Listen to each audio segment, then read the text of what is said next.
Well, here's a fairly unusual start to a program on survival. This is a pH meter. It's a fairly standard piece of laboratory equipment, but it's one that's invaluable for the teaching of one of the key concepts in chemistry. pH crops up all over the place in environmental chemistry, and it's equipment like this, with the electrode that does the measuring, that's used routinely in process chemistry in industry. If you want to teach chemistry, you really do need one of these.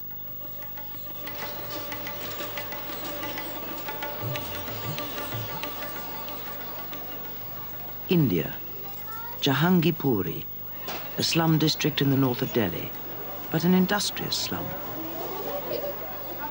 This small factory is the visible sign of an initiative to solve India's lack of teaching facilities in chemistry. We all know the whole world is starved of resources. Education doesn't have the kind of support which it should have. But it's particularly acute in 3/4 of the world, where the pressure of population, the rising aspirations, the greater ambitions, and all these are conspiring to create a situation which is really very disturbing, in some ways very disgusting. I'm talking we as teachers. We are not delivering what we should be. Professor Krishnasamy is trying to do something about this imbalance. He's building simple analytical instruments for use in schools and colleges. And the trick is to keep it simple and cheap. A very good general purpose pH meter will cost about 700-800 rupees, which is $30 against a commercial pH meter, which will cost 10 times as much. It's not only self-build that makes the equipment cheap. Recycling plays a big part. When we first made a pH meter, it was cheaper than the glass electrode which we were using. So it was an absurd situation, and I usually give the example of having a necktie which is more expensive than the suit. So we thought of looking for substitutes, and we tried many, the tungsten in the burnt bulbs, the filament, and we tried stainless steel and so on. Then somebody had a bright idea, why not the carbon? And the source? Old batteries. This isn't only sound recycling, it's clever chemistry. The carbon rod conducts electricity and can be built into glass containers. But thanks to a worldwide patent, every carbon rod in every battery in the world is made to an exact specification. What you've got is an extremely uniform product for nothing. India, with her large population, has millions of school kids and college students. A vast human resource, the country's future. If chemistry is to play a part in that future, they need to be taught. Doing that with the funds available is a major resource problem. So what are they going to do about it? More recycling. You need equipment. Keep your old fluorescent tubes and turn them into chemical glassware. Everything has been fashioned from discarded glass. What they're doing is making junk work for them. And more, it teaches an ethos, a way of life. Unless this culture comes in schools, that we train them to recycle, we train them to economize, we train them not to throw things down the drain, we train them to be safety conscious. You know, how are we going to expect them to be good citizens of the world tomorrow?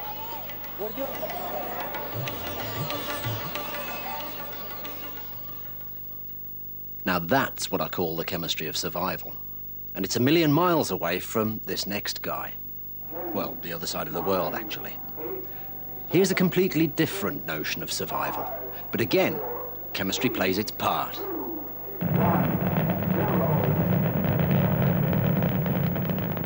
All the people on the ground are sick and tired of hearing astronauts say, wow, this is great. So we had said, we're not going to do that. But I had to bite my tongue because I just wanted to say something that would express how it felt to me to be out there and to have that view. But we opened the hatch and we went outside, and it was like, okay, before this hand lets go, I'm going to make sure this hand's got a good grip. Sort of the deep fear that you're just going to go drifting off, you know, and even though the orbiter pilot can fly after you and pick you up and all that stuff, again, your sort of deep instincts don't think about that. To put that man out in this hostile environment for hours on end is a technical tour de force which involves a lot of chemistry. And the suit the astronauts wear is the place it can be seen.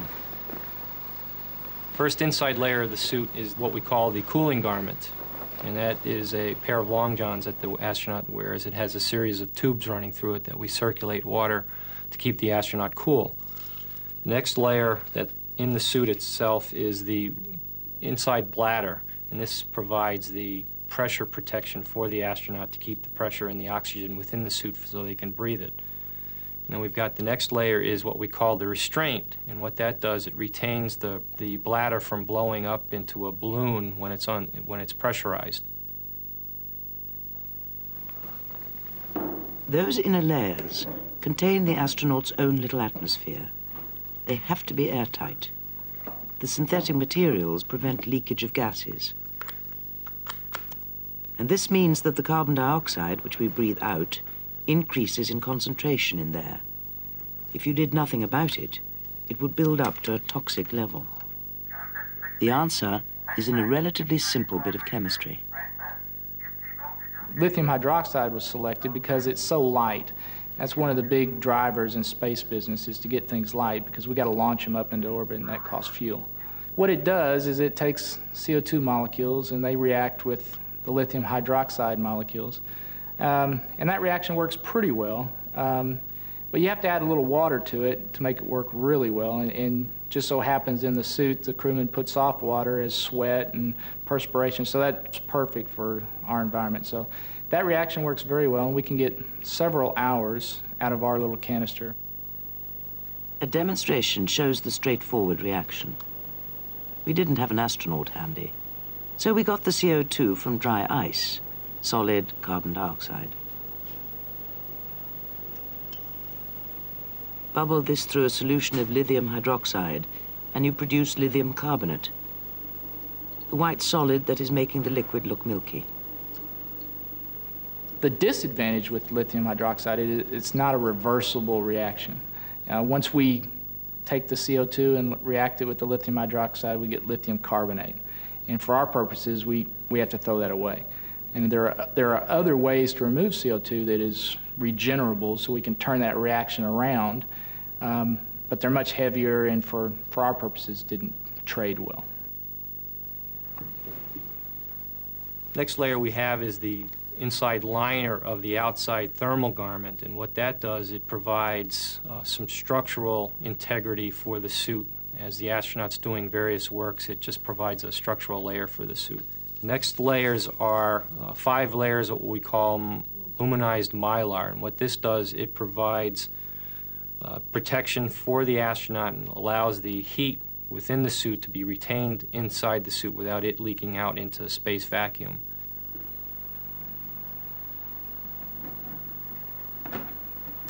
The material that's used in constructing this outer layer is Kevlar, and it's used in protection from micrometeoroids and also reflects the sun's rays as the astronaut's doing work. The outside of the suit must be tough. What they do is physical work around sharp objects. It's a bit like being on a construction site. What you don't want is a tear or puncture. And Kevlar is the best material for the job. 6 times stronger than spun steel. It'll stop a bullet. I feel really safe in the suit, and maybe even I'm a little naive. Maybe I feel safer than I should. You just feel like you can do anything you need to do. It'd take longer, but you can do it. You can get there. The cost of a spacesuit, if you were to go buy one at Sears and Roebuck, would be about $10 million.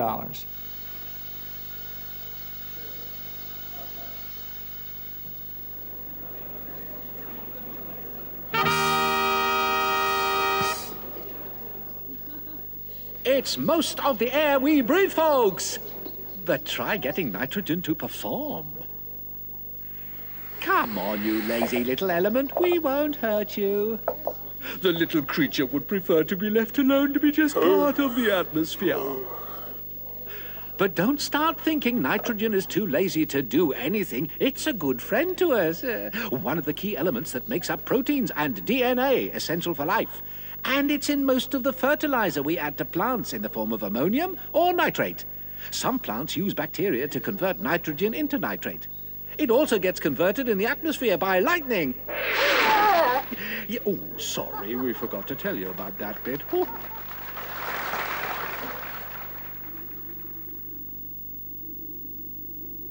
It's not just astronauts that have to survive in hostile environments. Some creatures have to cope with freezing conditions on Earth. Deep below the ice and snow of the Canadian tundra is a hibernating frog. But unlike most hibernating creatures, it survives not by avoiding the extreme low temperature, it succumbs to it. Most of its blood, even its eyes, have frozen solid. But what about the thaw? Most living creatures can't survive freezing because as the water in their cells turns into ice, it expands. The cells would burst, destroying their structure. But he survives because his cells have specially elastic walls, and some of them are filled with high levels of a key chemical, glucose.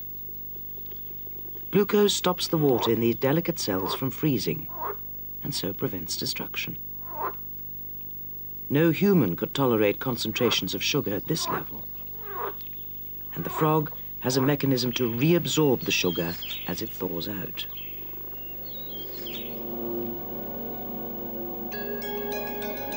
Some of the most persistent organic chemicals. Amber, clear yellow drops of resin from trees stabilize into forms which have been found in ground deposits 60 million years old. Honey, it's been found sticking around for thousands of years. The ancient Egyptians used it to preserve their dead. DNA, also high on the list. One piece, found in a dinosaur fossil, is over 60 million years old. Teflon, resistant to heat and chemical attack, the Teflon on your frying pan can only wear away very, very slowly. Benzene, this ring appears in every drop of oil you add to your car. Its chemical structure has remained intact for over 100 million years. DDT. This pesticide saved innumerable lives in the 1940s, but it's hung around, causing damage in the environment ever since. That's 6 persistent organic chemicals.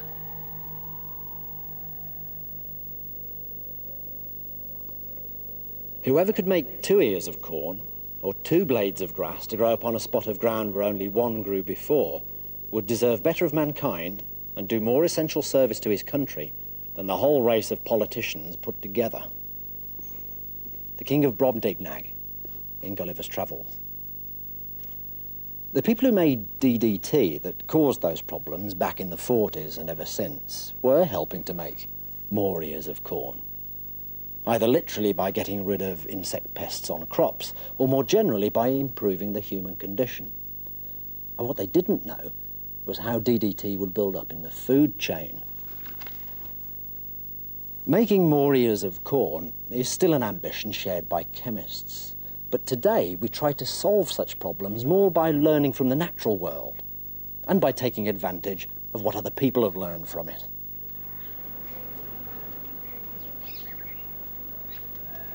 Look around rural communities in many parts of the world, and there'll be people making use of the plants they find around them.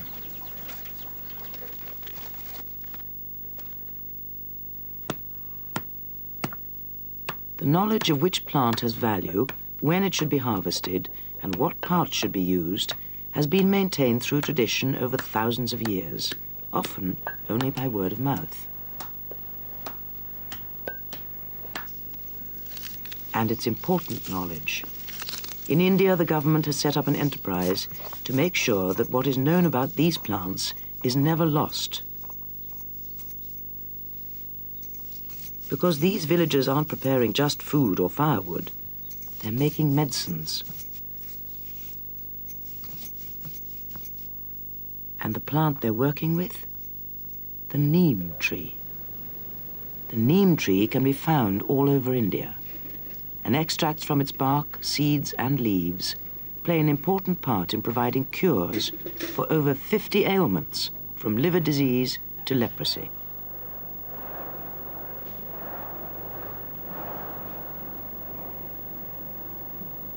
This may not look like a medicine production line, at least as we know it,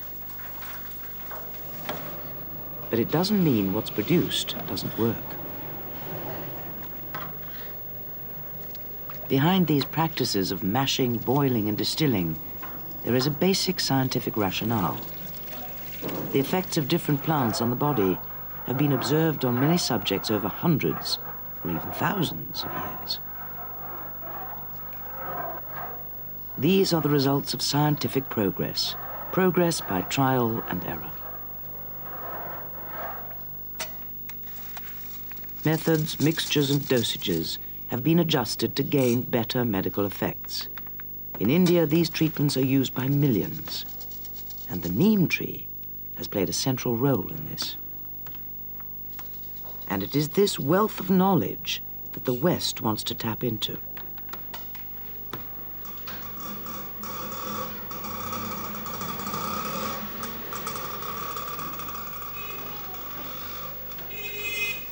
The race is definitely on. In Pune, there is one man who has made the neem his life's work. He has spent 30 years collating information on different products that have been made from the neem. It has been a labor of love. All that he has done has been unfunded, driven by a belief in the value of the tree.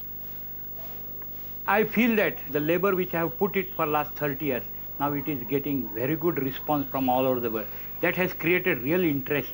There is a boom of neem from all over the world, and with the letters which I have received from different countries, telephones and people approaching me, then I think the interest is created all over the world. It has a myriad of applications, from toothpaste to face cream. The problem is, do they all work? And which of them do we want to use ourselves? One idea for research emerged from the original uses of the plant back in the village.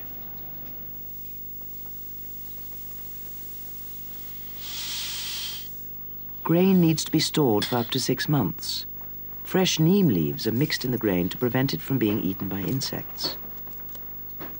Put together with the knowledge that farmers use a neem extract to spray on crops to prevent insect damage, and you've latched onto a real, unquestionable biological activity. Not in healthcare, but for agriculture. And here it is, a neem tree. Or at least it will be in 20 years' time. The people in India have been growing these things for thousands of years. And they've known for a long time that insects can't stand the taste of neem trees. In fact, some insects can't even bear to walk on them. Now, in the jargon, that makes an extract of this an antefeedant. And the next bit of the story charts the problems involved in getting from that bit of information to a detailed understanding of the chemistry involved in antefeedants. This is the molecule that has these antefeedant properties. It's called azadirachtin. Getting to this stage has taken decades of research, and no one's made it yet, but they're trying.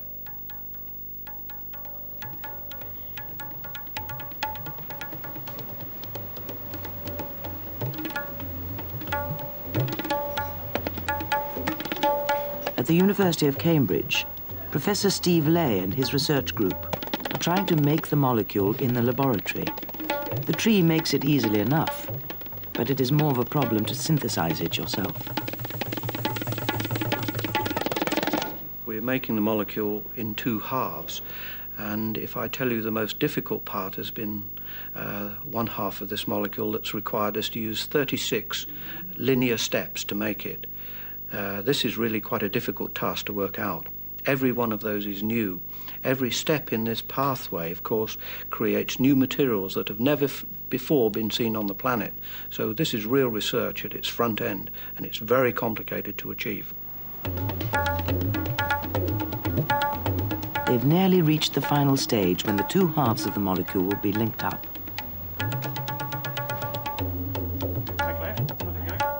their synthetic linking mechanism will be the culmination of nearly 10 years' work since the discovery of the structure. And by the sound of it, it's going to be a winner. You would require probably just a tablespoonful to cover an area like 2 soccer pitches. So we really have a very effective compound. It's active down at parts per billion level, and this really is equivalent to the best of the modern pesticides. So we have something here which I think is tremendously exciting. But why should you want to synthesize it when you can literally pull it off the tree? Another approach is to concentrate on the natural product. Use the neem as your starting point. At the Indian National Chemical Laboratory, they've been working on methods to extract azadirachtin from the neem tree using cheap, readily available solvents. We came to the conclusion that neem seeds are the best source for insecticidal properties. We can get plenty of neem seeds from neem trees in our country, so we thought that that would be the ideal thing. So this is how we got started with neem seeds only. Our technology, our raw material is neem seeds. They've developed a marketable product which they call Neem Rich. Azadirachtin has been concentrated from a widely available local resource, and they don't have to try and make it from scratch. Synthesizing such a molecule is a commendable job, but commercially it cannot be viable because it involves number of steps involving lots of money, whereas naturally it's available in plenty. One can use it very easily. For India, there's no point in synthesizing it. A simple extraction process makes sense. Let the tree do the work. But the neem tree isn't available in the West, so if we want it, we have to synthesize it. And there's another reason for going to all the effort. The potency is so high that there's an exciting opportunity that we could make small synthetic mimics of the natural product, smaller molecules that may be not quite as active but do the same job. And I think that, too, will involve us as chemists to make these small molecules. It's a long, drawn-out process. It could well be that this will be a fully grown tree before one of those molecules is available to farmers. But surely, all of this work is worthwhile if, in the end, it helps people survive.